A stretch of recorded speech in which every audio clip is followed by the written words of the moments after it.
प्रदेश Congress media विभाग के अध्यक्ष के मिश्रा ने सागर में आयोजित पत्रकार वार्ता में भाजपा और मध्य प्रदेश सरकार पर गंभीर आरोप लगाते हुए कहा कि सरकार के उस मुखिया को नैतिकता के आधार पर धर्म, हिंदुत्व, संतों और महापुरुषों के नाम पर यात्रा निकालने का अधिकार नहीं है।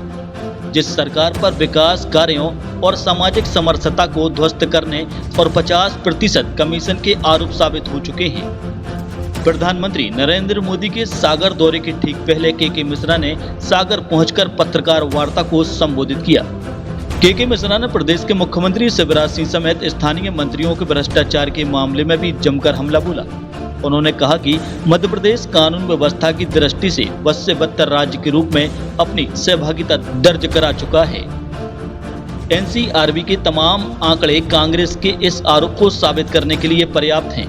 चाहे महिलाओं, दलित और आदिवासी के प्रति अत्याचार हो, बलात्कार, गैंगरेप के बाद बहनों की हत्या, राशन माफियाओं का जोर, शराब, लकड़ी, रेत, यह सभी माफिया एक समानांतर सरकार के रूप में चुनौती दे रहे हैं। और सबसे अधिक दुर्भाग्यपूर्ण बात यह है कि पूरे प्रदेश में हर आरोपी को सरकार का ही संरक्षण प्राप्त हो रहा है। सागर संभाग आज पूरी तरह कानून व्यवस्था को लेकर प्रदेश सरकार को चुनौती दे रहा है।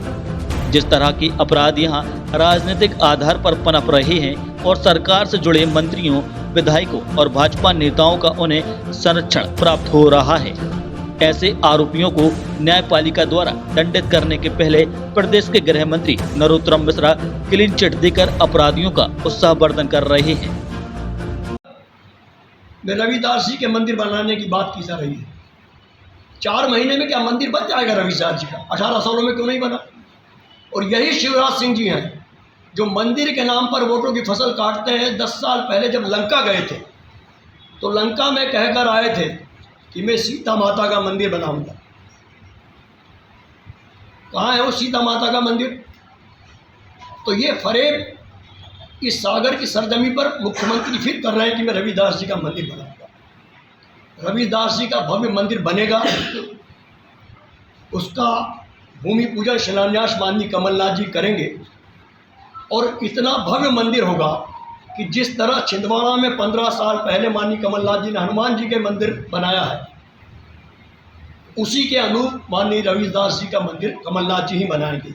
ये तो रविदास जी के नाम पर सरकार बनाएंगे जो 50 सीट से ऊपर नहीं आ रही है। ये रविदास जी के नाम पर चंदा खाएंगे। जिन्होंने महाकाल को नहीं छोड़ा है वो रविदास जी को क्या छोड़ेंगे? इस देश से भ्रष्टाचार, वंशवाद और तुष्टीकरण भारत छोड़ो 7 तारीख को कहा था कि अभी 9 अगस्त भारत छोड़ो आंदोलन की वर्षगांठ। मैं प्रधानमंत्री जी के इस निर्णय का स्वागत करता हूँ। तो उन्हें चाहिए कि अब वो अमृत महोत्सव की देश की आज़ादी का 76वां वर्ष मना रहे हैं, वो सागर की सरजमी पर बताएं कि वो 8,000 रुपये कहाँ हैं, 8,000 करोड़ रुपये कहाँ हैं। वो ये बताएं कि जिस महाकाल लोक का करोड़ रुपए खर्च के बाद में उन्होंने लोकार्पण किया था, उसमें करोड़ों रुपयों का भ्रष्टाचार हुआ है। वो किसने किया है? क्योंकि प्रधानमंत्री जी का सीधा संबंध उस भ्रष्टाचार से है। उन्होंने उसे लोकार्पित किया था।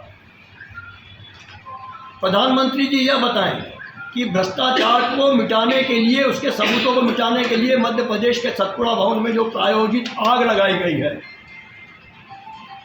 न खाऊंगा न खाने दूंगा, उससे बढ़कर इनके पिताजी, प्रधानमंत्री जी के पिताजी बन गए अब तो ये शिवराज जी। उन्होंने आग के इतिहास को ही नष्ट कर दिया है, भ्रष्टाचार के इतिहास को आग के माध्यम से। ये इन चीज़ों का प्रधानमंत्री को जवाब देना होगा।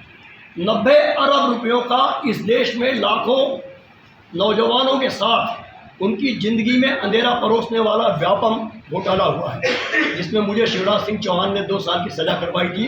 उस मुद्दे को उठाने के कारण सुप्रीम कोर्ट में बरी होकर आया।